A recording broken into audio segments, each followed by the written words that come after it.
ইসরায়েলকে অশুভ ও মানবতার জন্য অভিশাপ বলে মন্তব্য করেছেন পাকিস্তানের প্রতিরক্ষামন্ত্রী খাজা আসিফ।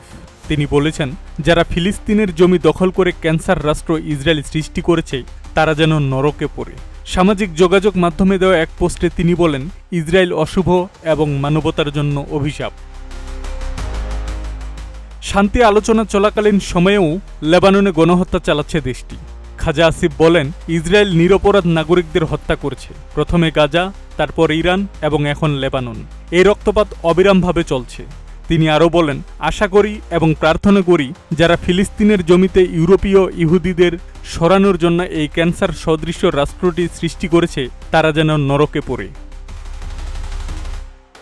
এমন সময় পাকিস্তানের প্রতিরক্ষামন্ত্রী এ মন্তব্য করেন যখন পাকিস্তানের রাজধানী ইসলামাবাদে যুক্তরাষ্ট্র ও ইরানের প্রতিনিধিদের মধ্যে আলোচনার প্রস্তুতি চলছে। আব্দুস সালাম, প্রজন্ম 24।